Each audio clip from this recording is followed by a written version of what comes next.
aqui iniciando mais um podcast, agradecendo a presença de todos aqui nas nossas redes sociais.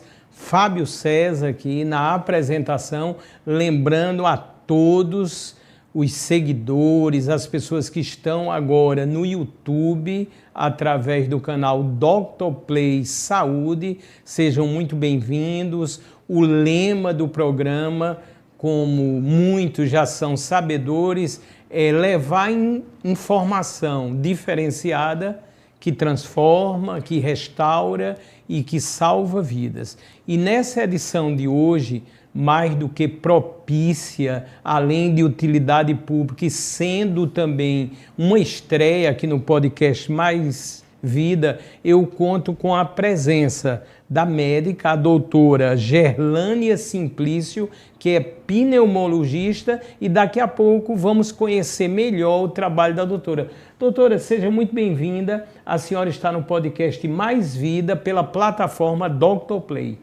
Bom dia, muito obrigada pelo convite, Fábio.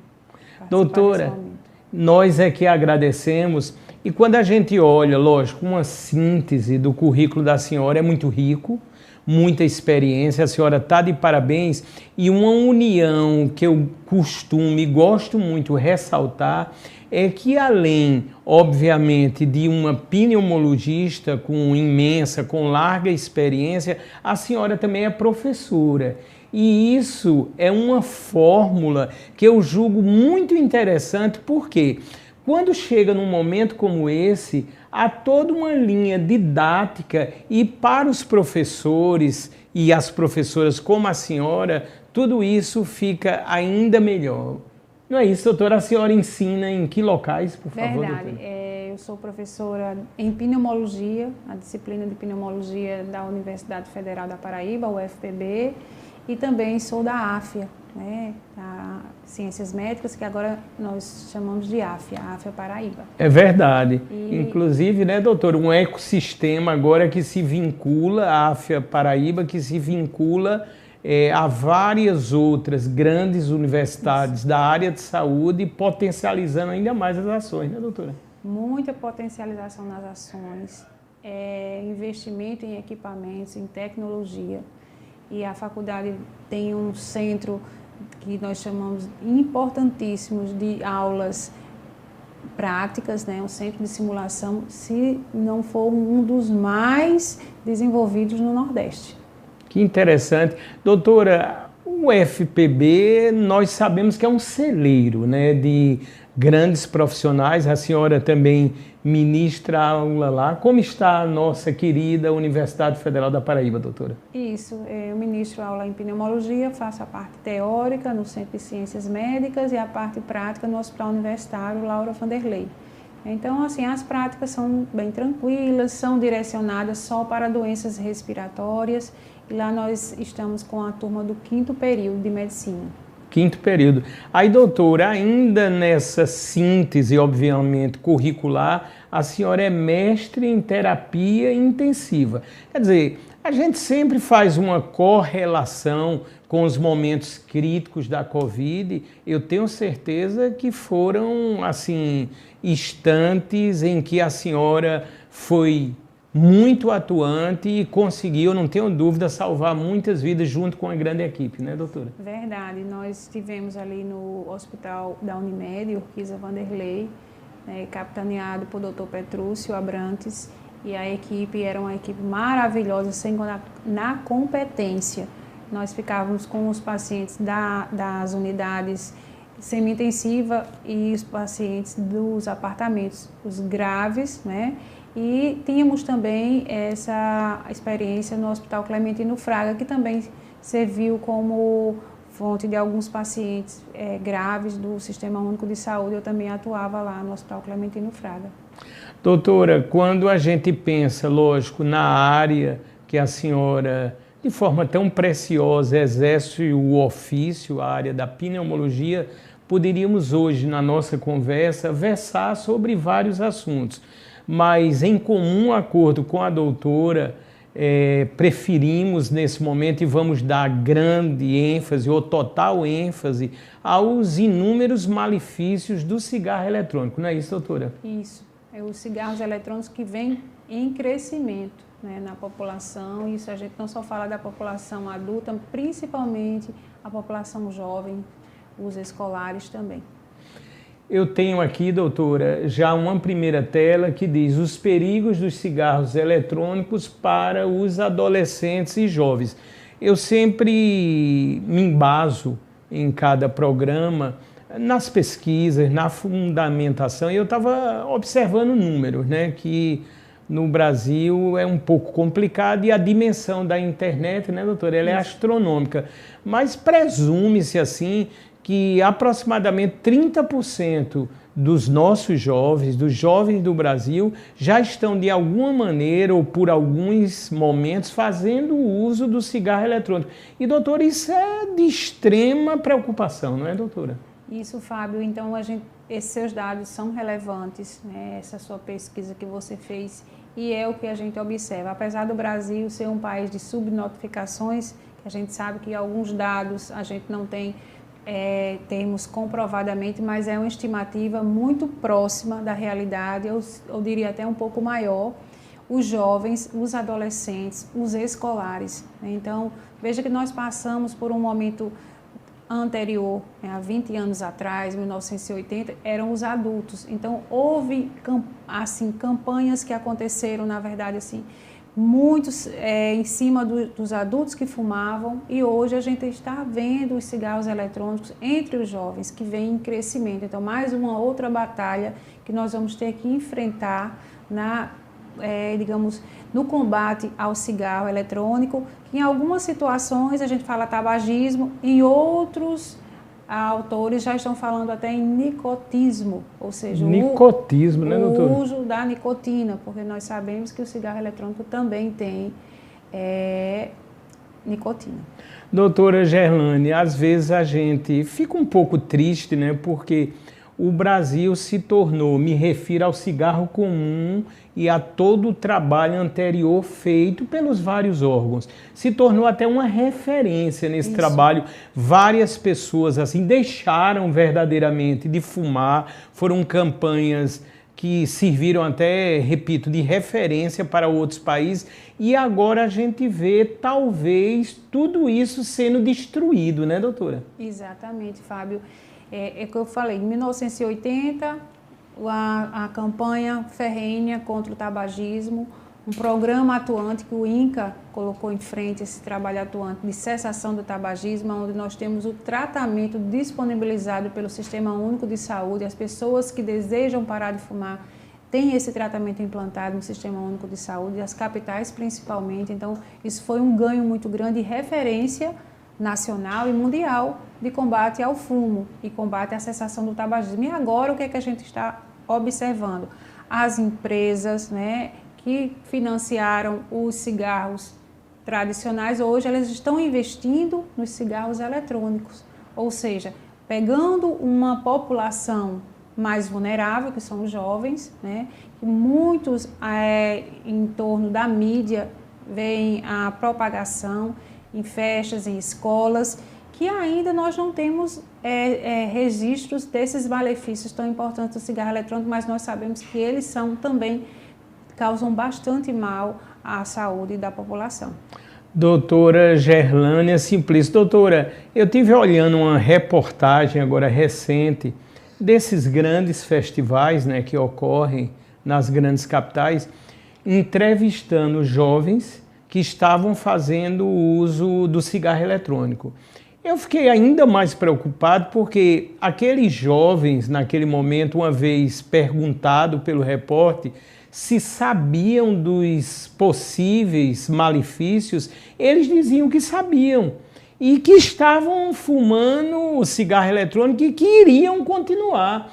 E a gente vê como isso deve, pela lógica dos fatos, representar aí um problema grandioso de saúde pública para o futuro, não é, doutora? Verdade. Por quê? Os cigarros eletrônicos, eles são dispositivos eletrônicos, eles são recarregáveis, eles têm os cartuchos E na composição, nesses cartuchos, porque para produzir aquele vapor, tem que ter composição. Então, tem a nicotina, tem o propileno glicol, que são substâncias extremamente nocivas. Tem a glicerina também, que é para dar o gosto e o cheiro. E essas substâncias, elas são inaladas, são liberadas como fumaça. Quem já percebeu e já viu alguém fumando, vê que a fumaça no local, no ambiente, é muito grande. Então, as pessoas que estão convivendo, na verdade, também com esses fumantes e cigarros eletrônicos, eles também vão sofrer repercussão. Assim como a pessoa que utiliza o cigarro eletrônico, porque inala e essa inalação leva o vapor aquecido para as vias respiratórias, cai na corrente sanguínea, vai para o coração, vai para o cérebro, para os vasos, para a pele. E a gente sabe que todos esses efeitos nocivos da nicotina, como também das outras substâncias que estão contidas no cigarro eletrônico. Aí, doutora, a senhora fala com muita propriedade, essa tela já está exaltando os componentes químicos presentes nos cigarros eletrônicos. Doutor, isso sempre foi uma coisa muito questionada, até porque sabemos que a comercialização ilegal é grandiosa, né?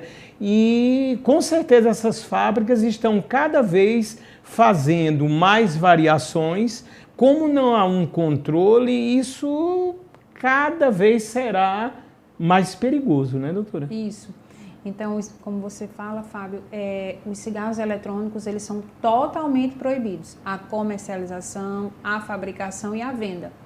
Então, essa questão é importante porque, como é proibido, né, então a gente vê alguns locais que têm a venda camuflada, né, essas tabacarias, restaurantes, locais de vendas em aberto, em escolas. Isso é um perigo muito grande, porque como a abordagem dos jovens em relação a esses cigarros eletrônicos, eles procuram principalmente em festividades ou em locais públicos que são liberados o uso de cigarros que a gente sabe que tem em locais mais abertos, então eles estão utilizando assim de uma forma indiscriminada. E esse levantamento que você falou anteriormente de 30%, eu diria que existe até um pouco mais de 30% de jovens, né, utilizando cigarros eletrônicos. Ô, doutor, a gente sempre, e eu como um educador, né, passei 27 anos em sala de aula, a gente vê a importância, lógico, além da família, que é o núcleo, e também da escola. A senhora vê alguma escola, ou vamos dizer, os mecanismos ligados com a educação fazendo trabalho nesse sentido de prevenção? Isso está existindo, doutor? E aí, doutor? Sim, é muito bom você falar sobre isso, Fábio. A gente participa de um comitê de tabagismo e no dia 29 de agosto nós fizemos ações aqui em João Pessoa e eu tive a oportunidade de ir para um colégio intensivo, lá no Costa e Silva, onde a coordenadora é a professora Kátia Silene, e lá nós vimos um trabalho na escola, onde a professora passa um ano inteiro fazendo capacitações, vídeos com os alunos da escola e tentando multiplicar as outras turmas. Então, já existe sim trabalhos em escolas na conscientização, no conhecimento das substâncias que o cigarro eletrônico tem e principalmente os malefícios contra a saúde,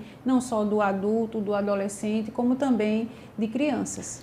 Doutora, é muito importante essa colocação porque eu sempre tive esse olhar, né? Eu acho que essa junção e a informação, que é o que estamos fazendo agora ao vivo aqui no podcast Mais Vida, é o que vem a transformar, é o que vem a ser o mecanismo real de mudança, não é isso, doutora? Isso. A conscientização, o conhecimento, as informações, elas precisam ser repassadas. Esse programa ele tem uma audiência tremenda, eu creio que vai entrar em vários lares, em escolas, em trabalhos. Por quê? Porque a gente precisa realmente conhecer, né, os malefícios e saber que tabagismo é uma doença. O tabagismo, e eu não só estou falando dos cigarros convencionais, a gente está falando especificamente o cigarro eletrônico. E como assim é uma doença?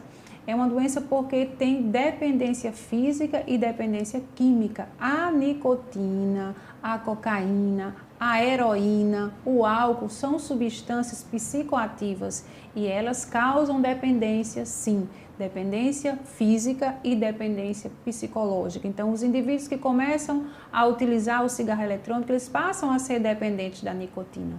Doutora, nós vemos já aqui numa nova tela essa imagem. Infelizmente, a senhora já deve ter se deparado por inúmeras vezes efeitos do vapor do cigarro eletrônico nos pulmões.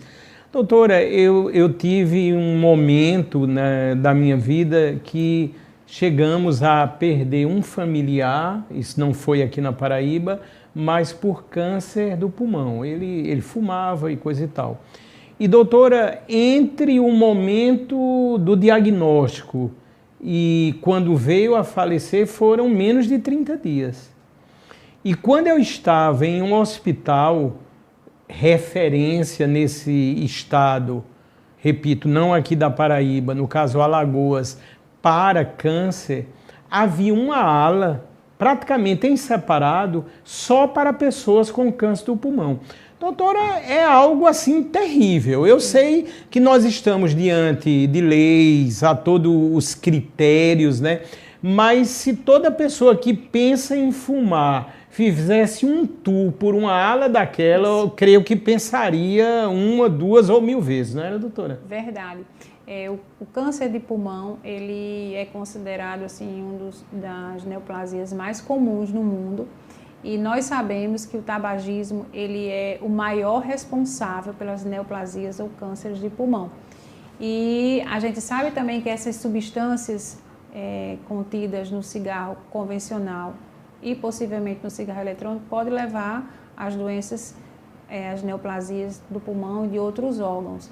E a questão principalmente de campanhas, né, o mês de agosto anterior foi um mês de campanha contra o câncer de pulmão.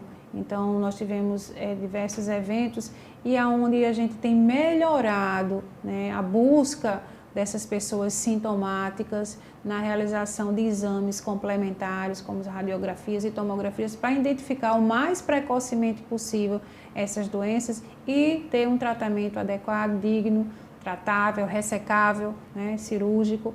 Então, essa questão que a gente coloca do tabagismo, do uso do cigarro, seja convencional e principalmente eletrônico, é para evitar o câncer de pulmão também, que é uma das principais doenças que matam no Brasil.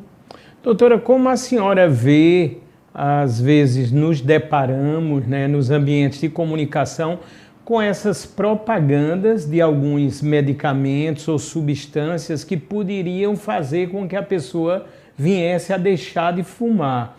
A senhora vê isso com bons olhos? Há algum resultado bem eficiente nisso? Ou muita coisa aí está na indústria bilionária dos medicamentos? E aí, doutora? Então, existem os medicamentos que são reconhecidos mundialmente e onde o Brasil tem uma grande experiência, que são os medicamentos realmente para parar de fumar, cessar de fumar. Existem outros que só são mídias, né? Mas a gente tem comprovadamente os medicamentos que contêm a própria nicotina para haver a dessensibilização da pessoa, mas em doses baixas.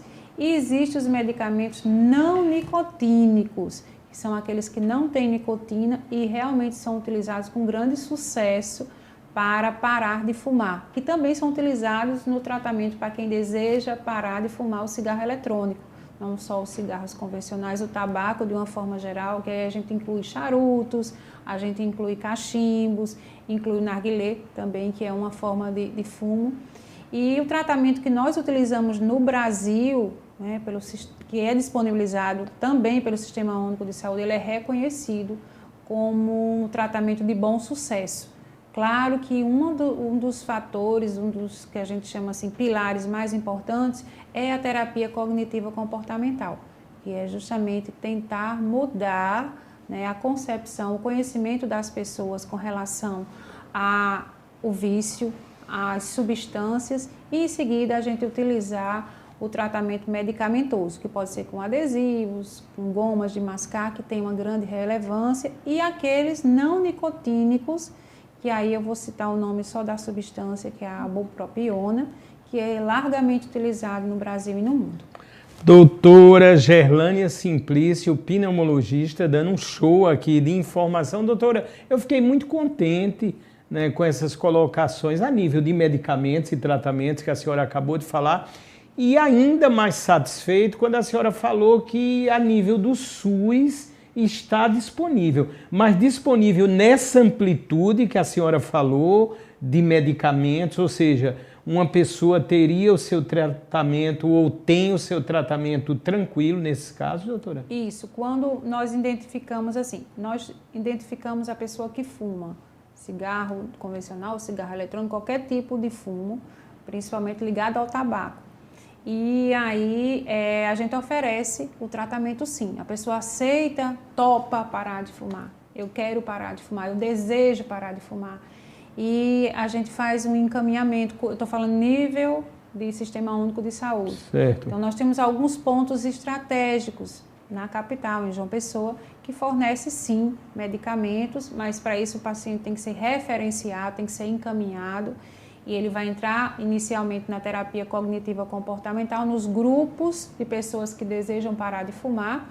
Em seguida, esses grupos preparados, eles vão receber medicamentos, eles vão ser acompanhados por uma equipe multidisciplinar, não é, na verdade, sozinho, somente o pneumologista, vai ter um assistente social, um psicólogo, um nutricionista, um farmacêutico, muitas vezes nos programas de cessação de tabagismo tem uma equipe multidisciplinar, e a pessoa passa a ser acompanhada para os efeitos dos medicamentos, para a síndrome de abstinência, que é o grande problema de querer parar de fumar. E esses medicamentos, eles são utilizados justamente para isso, para intervir, ter essa intervenção na síndrome de abstinência. Doutora Gerlânia Simplício, doutora, vem uma pergunta agora que eu estou muito curioso em fazer, logicamente irei nesse momento repassar para a senhora.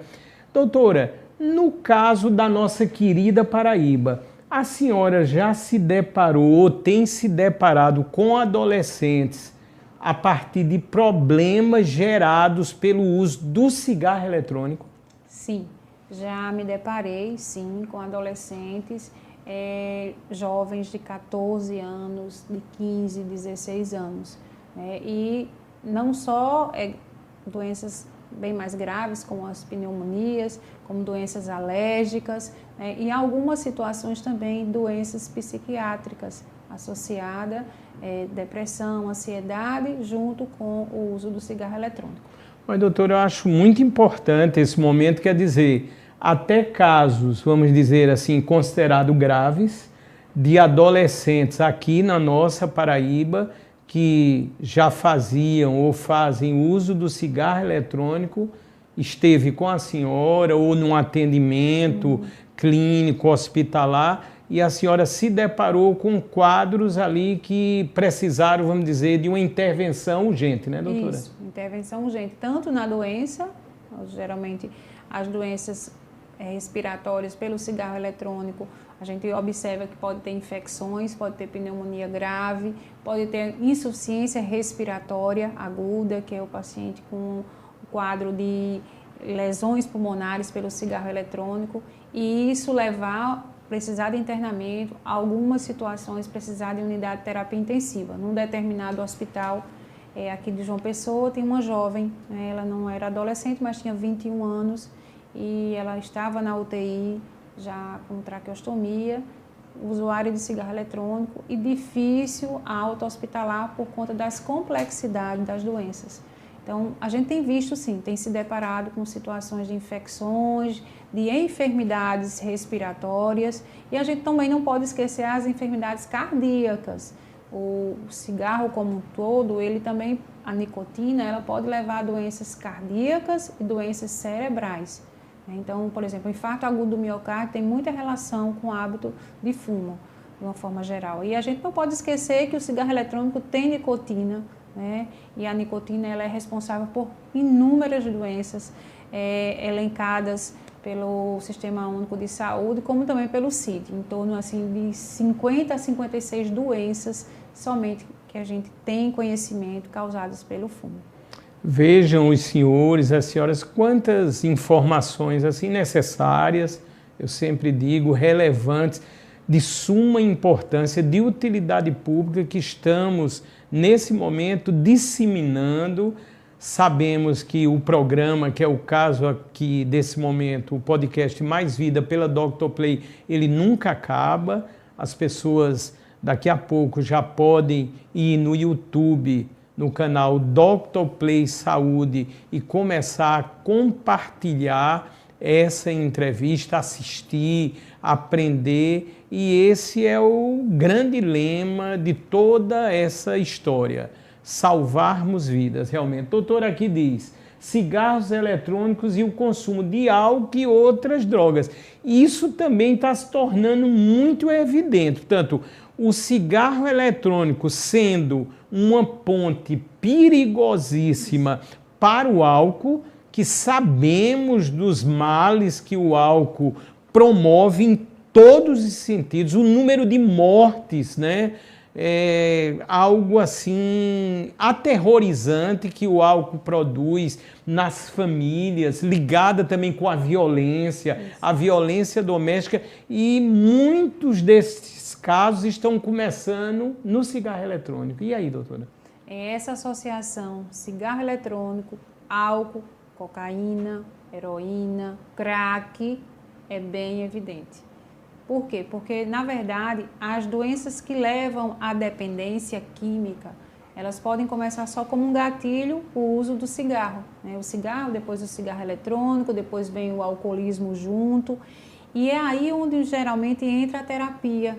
De quem realmente deseja, precisa parar de fumar, é onde a gente tenta mudar o comportamento, fazer a terapia cognitiva comportamental. E existe sim essa associação de outros vícios. Isso é muito preocupante, porque geralmente, como a gente escuta e tem lá escrito que o cigarro eletrônico ele começou a ser usado para parar de fumar.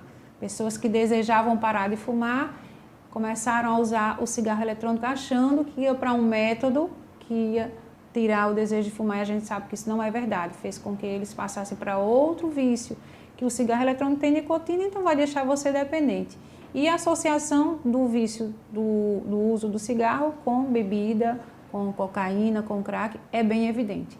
São Paulo, por exemplo, tem números de casos registrados entre cigarro eletrônico e crack, né? Então, são outros vícios que podem estar bem associados. Doutora, a senhora acha, já que estamos diante de uma situação que é uma ilegalidade, a senhora acha que os órgãos responsáveis, me refiro ao Ministério Público, às polícias, no âmbito da lei, estão fazendo um papel adequado nessa fiscalização? Porque sabemos, né, a facilidade em se adquirir, me refiro ao cigarro eletrônico, em qualquer lugar do Brasil, tem delivery 24 horas pela internet ou até, em alguns casos, na própria loja ou em residências, se encontra muito fácil. E aí, doutora? Verdade. O cigarro eletrônico ele é proibido a venda, é proibida a comercialização. Aqui na Paraíba, nós participamos desse comitê de tabagismo e nós temos uma participação muito atuante do PROCON. O PROCON da Paraíba tem se destacado e recentemente nós tivemos uma apresentação com a representante do PROCON da Paraíba e ela mostrou inúmeras de apreensões que foram realizadas em locais que foram ligados, né, para o número, e ela foi até o local e realmente fez a apreensão em bares, em restaurantes, né, em tabacarias e também a Agevisa. A Agevisa vem também sendo um órgão extremamente importante na questão dessa vigilância, né, dessa fiscalização. Essa semana que nós tivemos agora de 29 de agosto, a semana inteira foram de ações. E uma das ações foi justamente a visitação em estabelecimentos e a verificação dos locais que estavam esses produtos à venda.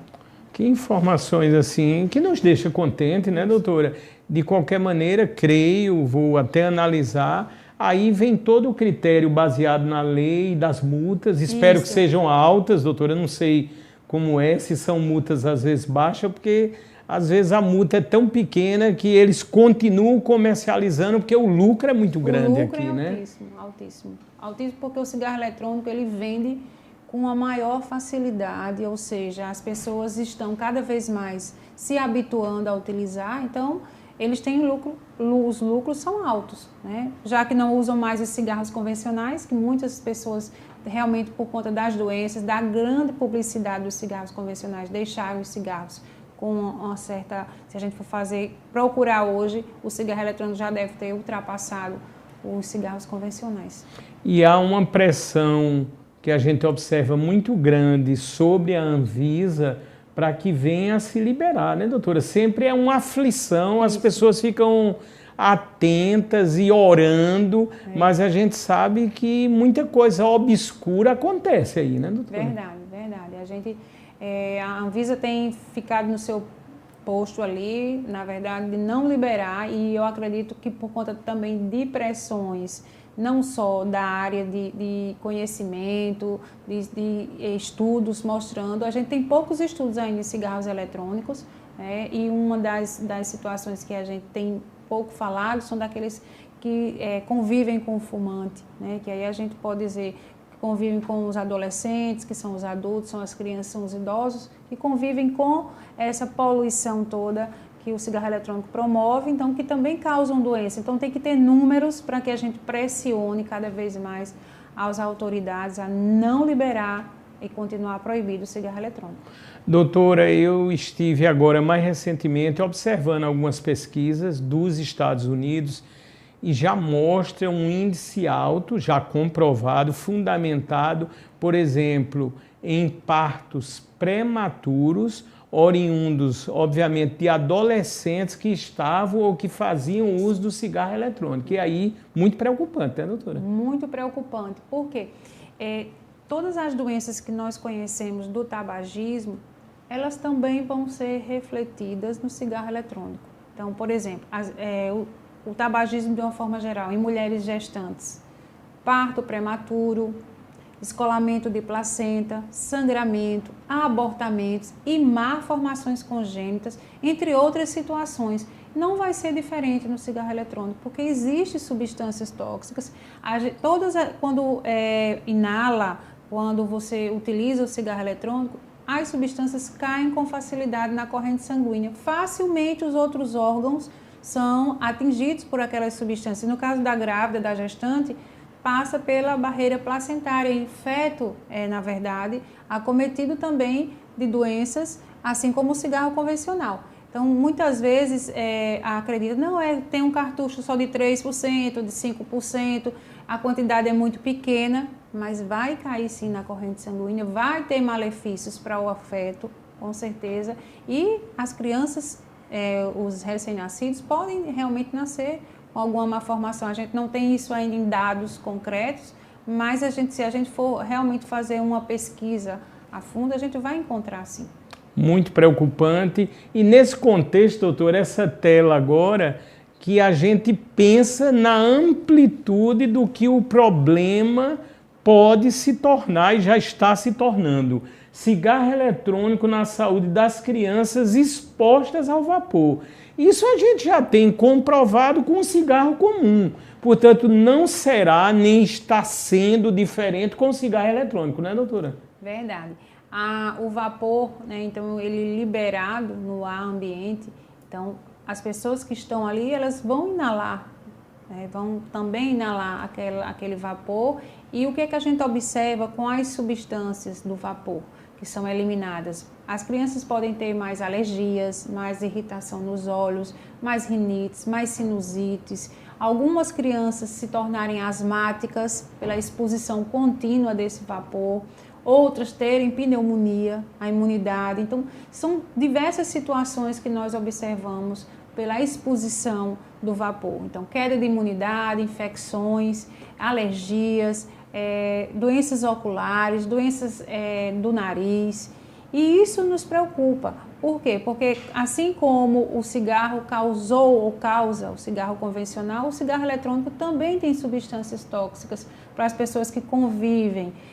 Recentemente um aluno me perguntou, professora, a respeito das doenças do fumante passivo do cigarro eletrônico? A senhora tem como me dizer quais são as doenças que vão acometer esses fumantes passivos? Olha, possivelmente as doenças causadas pelo cigarro também. Claro que a gente tem que fazer uma comparação com relação à liberação das substâncias, do ambiente ser fechado, se o ambiente é aberto, da faixa etária dessas pessoas que são expostas, quanto tempo ficou exposto ao produto. Doutora Gerlane, doutora, o nosso grande amigo, grande médico, doutor Sebastião, né, um baluarte em toda essa história, né, de combate ao tabagismo. Ele é presidente ainda da Associação Aversão Paraíba. Isso. Como é que ele está hoje, a atuação dele? Eu já tive a honra de entrevistá-lo, também a filha dele, também foi uma entrevista maravilhosa, a doutora Camila, não é isso? E antes dessa entrevista, na minha comunicação com o doutor Sebastião, ele fez questão de exaltar o trabalho que a senhora exerce. Isso, a gente tem esse comitê, né, de tabagismo, e onde ele é presidente do comitê, e ele também está representando a Associação Médica da Paraíba. Ele tem uma luta incessante de anos, né, do programa de tabagismo, foi médico por muito tempo do programa de cessação de tabagismo do CAIS de Jaguaribe, onde ele era o médico prescritor e responsável pelos pacientes que desejavam parar de fumar. E ele participava das reuniões, fazia a prescrição e acompanhamento durante anos nesse ambulatório de cessação de tabagismo, que ainda hoje existe, esse ambulatório lá no CAIS de Jaguaribe, onde ele era o médico prescritor e responsável por esse programa. Então ele tem tido assim, um empenho muito grande com relação principalmente à preocupação agora com os cigarros eletrônicos. Então recentemente a gente participou também do evento do Rotary Tambaú e nós levamos o tema de cigarros eletrônicos, falando dos malefícios, as principais alterações e principalmente os efeitos nocivos do cigarro eletrônico. Doutora, a nível do SUS, quando a senhora se depara com os atendimentos rotineiros, né? A senhora tem visto mais casos graves, assim, quando chegam para a senhora, ou há aquela ideia mais forte da prevenção, de quando vê os primeiros sintomas, de procurar os departamentos e os respectivos médicos, ou a senhora já se depara com casos assim que tem que ter um olhar, vamos dizer, mais criterioso? Geralmente nos ambulatórios, nos atendimentos que são marcados, a gente vê pessoas que vêm já com doenças mais crônicas, mais arrastadas. Mas nas emergências, por exemplo, onde nós atendemos, também fazemos atendimento de emergência médica, a gente pode observar alguns casos, né, de jovens que chegam realmente com infecções respiratórias. Quando a gente procura saber pneumonia, sim, procura um histórico desse jovem, desse adolescente, é usuário de cigarro eletrônico ou já teve o uso também até do próprio cigarro. Doutora Gerlânia Simplício, pneumologista. Doutora, estamos num momento que se houve um olhar muito grande para os transplantes. No caso aí vimos, né, bem sucedido, graças a Deus, o caso do Faustão. E eu pergunto, na área do transplante de pulmão, isso é uma coisa pouco provável? Acontece no caso da nossa Paraíba? Como estamos? E aí, doutora? Sim. Nós temos um grupo de tórax muito bom, né? E onde, mais uma vez, eu vou citar o nome de Petrúcio. E a Paraíba não realiza transplante de pulmão ainda. Então, geralmente, as referências, né, dos locais para onde nós encaminhamos os pacientes para realizar transplante, seja de doença intersticial, seja de fibrose, seja de outro tipo de doença pulmonar obstrutiva crônica grave, decorrente do tabagismo, pode existir alguns casos que necessitem de transplante. Então, a referência, geralmente, ou São Paulo, Rio Grande do Sul, né, Porto Alegre. Nós temos no Nordeste um centro de transplante que é em Fortaleza. E os contatos, como tem uma equipe de cirurgia que junto com os pneumologistas, lógico, a gente também tem uma excelente relação com os cirurgiões, a gente tem esse intercâmbio e consegue sim encaminhar pacientes para transplante de pulmão. Existem algumas situações específicas, né? Então a gente tem que estudar bem o paciente. Em alguns casos a gente já teve até visita da equipe de transplante aqui na Paraíba para avaliar paciente. Muito interessante. E esse olhar agora, né, o Brasil querendo ser, se Deus quiser, o primeiro país do mundo em transplantes, de forma geral, isso tudo nos anima. Me lembrei muito agora, a senhora citou do doutor magnífico, né, o doutor Petrúcio Sarmento. Eu já tive a oportunidade, doutora, a nível do Hospital Português do Recife, que é uma referência, isso. E eu já assisti, não com o doutor Petrúcio, mas com o doutor Maxwell Stanford, que é um paraibano de Campina Grande, mais radicado e atua lá com clínica no Hospital Português. Eu vi uma cirurgia robótica de pulmão. Portanto, de um câncer de pulmão, lógico, não de um transplante, mas de uma cirurgia e altamente bem sucedida. Eu fiquei assim muito impressionado quando eu observei em loco mesmo, até divulguei isso, né, o que podia ser mostrado a nível de fotos, o robô ali atuando, lógico, com os cirurgiões ali e fazendo, vamos dizer assim, uma maravilha a nível de precisão cirúrgica e tudo mais, com os grandes profissionais que temos hoje, como a senhora. Isso. O Hospital Português tem excelentes médicos e dentro da área de cirurgia torácica, com certeza, eles têm lá tecnologias bem mais avançadas, a cirurgia robótica realmente lá existe, né, que a gente sabe disso. E em cirurgia de pulmão, a cirurgia robótica tem assim se destacado, principalmente cirurgias de nódulos, de neoplasias precoces, e é isso que eu falo, o rastreamento, né, dessas pessoas, por exemplo, pessoas que fumam ou pessoas que têm histórico na família de doenças respiratórias, precisam fazer consultas rotineiras ou anuais, mas fazer um rastreamento, porque quanto mais precoce o diagnóstico, principalmente de câncer de pulmão, mais ressecável e cura. Doutora, eu achei tão interessante, porque se tratava, lógico, nesse momento robótico, de um câncer de pulmão, e quando observando lá, né, dentro da sala inteligente com o robô Da Vinci, o XI, e eu observando as imagens, e lógico, eu olhava assim para o doutor Maxwell e digo, doutor, pelo que eu estou vendo, o caso é gravíssimo. Aí o doutor olhava assim para mim e disse, mas Fábio, está indo super bem. E eu tive a oportunidade de entrevistar o doutor Maxwell adiante a esse fato, e na hora, ao vivo, eu disse, doutor, e aquele paciente? Ele disse, Fábio, 4, 5 dias depois ele teve alta. Quer dizer, coisas que aparentemente, né, visualmente, você chega, se assusta, realmente a gente vê, né, Deus agindo nos grandes profissionais, o conhecimento, a tecnologia e chegando na cura, né, doutora? Verdade, verdade. E a gente sabe que as tecnologias minimamente invasivas, né, proporcionando cura, proporcionando que uma vida seja, né, restaurada, resgatada, é muito importante. Doutora, nós já falamos, lógico, um pouco aqui e vou ressaltar ainda mais, vamos dizer, fortalecer esses alertas. Proibir o cigarro eletrônico é comercializado livremente. Doutora, o que a senhora acha da atuação, assim, dos parlamentares de forma geral? A senhora acha que poderia ser mais rígida nesse sentido?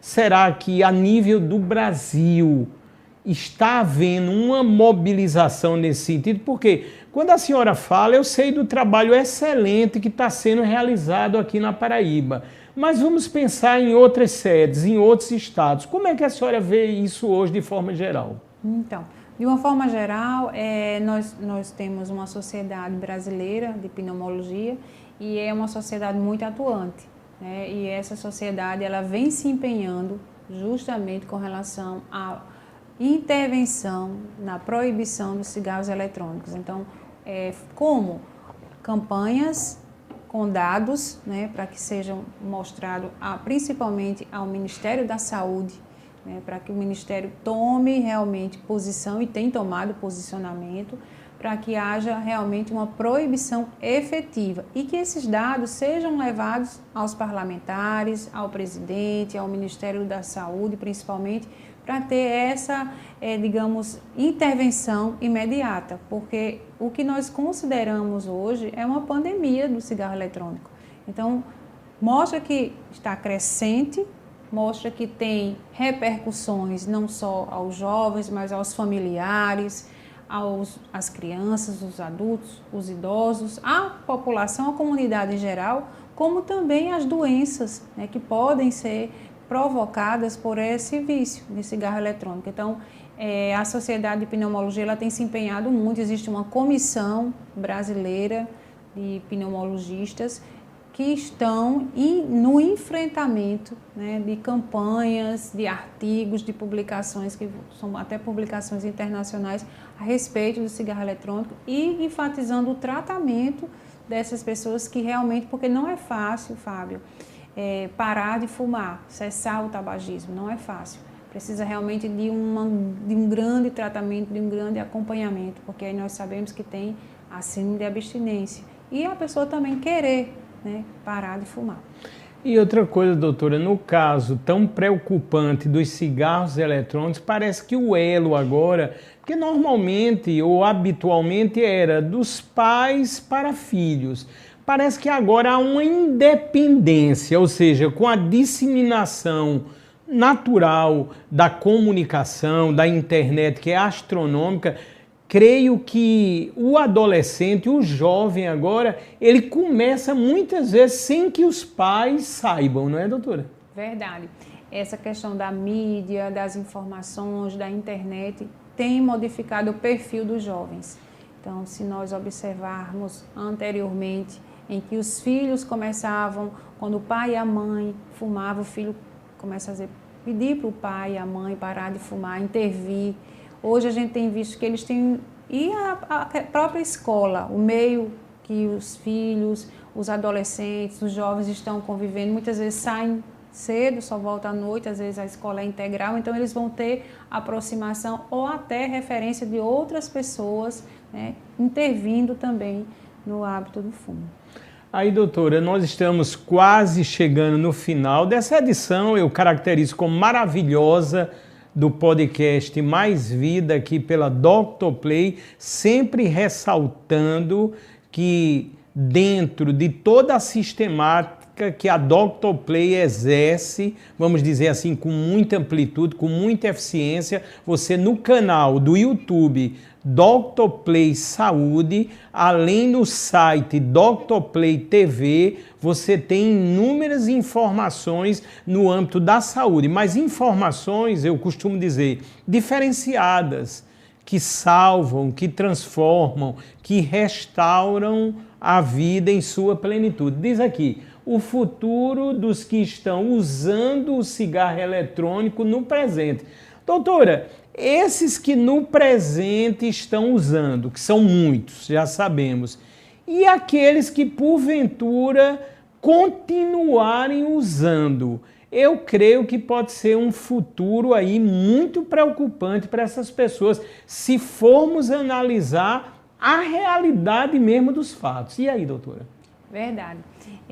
O futuro dessas pessoas, dos usuários de cigarros eletrônicos, desses dispositivos, nós sabemos que vão ser de doenças, né? De doenças cardíacas, como as doenças coronarianas, doenças vasculares, doenças cerebrais e principalmente doenças pulmonares. A gente tem uma pneumonia gravíssima, que é chamada de EVALI, que é uma pneumonia documentada pelo cigarro eletrônico. Então a gente observa que o pulmão, aquela figura que você mostrou do pulmão preto, fica realmente daquele jeito, pulmão bem destruído, com muita inflamação, com muitas áreas que não fazem trocas respiratórias e muitas vezes a pessoa que é acometida dessa pneumonia grave, que nós chamamos de EVALI, ela vai para a unidade de terapia intensiva, ela vai para o respirador. Doenças em órgãos-alvos, como a gente fala, o pulmão, o coração, o cérebro, circulação, sim, porque é como eu sempre falo, o cigarro eletrônico ele não é desprovido de nicotina. Então a nicotina tem sido a grande vilã, mas vão ter outras substâncias que nós ainda não conseguimos mensurar nem medir nos cigarros eletrônicos que também promovem doenças. Mas, doutora, eu achei tão interessante nesse final, vou querer até que a senhora venha a frisar, doutora? EVALI, é. Que é uma complicação que já está comprovada que é decorrente do cigarro eletrônico e os sintomas iniciais, normalmente falta de ar, tosse, é por aí, doutora? Isso, exatamente. A pessoa tem muito desconforto respiratório, pode ter sintomas de pneumonia, tosse cheia, tosse seca, febre, dor para respirar, cansaço, desconforto respiratório e o que chama mais atenção é podendo ter os dedos ficarem roxos, com cianose, devido ao desconforto, à falta de ar e à dificuldade nas trocas do oxigênio, levando à insuficiência respiratória. Doutora, nós chegamos no final. Eu quero agradecer imensamente a senhora e eu costumo dizer, vou voltar a dizer com muita propriedade, eu estou diante de uma grande médica, uma grande mulher, não tenho dúvida, uma experiência adquirida. Hoje a senhora está inclusive incluída num recorde. A senhora é a médica de número 521 que eu entrevisto em 4 anos dentro, vamos dizer, desse ofício que Deus me colocou, que eu sou muito grato em poder levar informação a partir de grandes profissionais como a senhora e as câmeras, que são muitas aqui da Doctor, já agradecendo aqui a produção da Verônica Amorim, ao Del Clécio, o famoso Del que está aí nos controles dessa nave tecnológica aqui. Estamos à disposição, agradecendo e as palavras finais da senhora. Eu que agradeço, eu me sinto imensamente honrada em participar desse momento, um momento de comunicação, né, nós sabemos de informações importantes que chegam aos lares, chegam às casas, às famílias, às escolas e nós sabemos que essas informações elas são disseminadas. Então, lhe parabenizar, né, que o seu ofício é muito importante para nós, profissionais de saúde. Por quê? Porque são informações de relevância que chegam às famílias, né, e chegam às redes sociais. Verdade. Nós sabemos que hoje as informações chegando às redes sociais, elas se disseminam com muita facilidade. E agradecer mais uma vez por esse momento e de um tema tão relevante para as famílias, para a sociedade, para Paraíba como um todo. Doutora Gerlânia Simplício, muito obrigado de coração. E assim estamos agradecendo e encerrando mais um podcast aqui de sucesso pela Doctor Play. Fiquem com Deus e não percam as próximas edições que serão extraordinárias.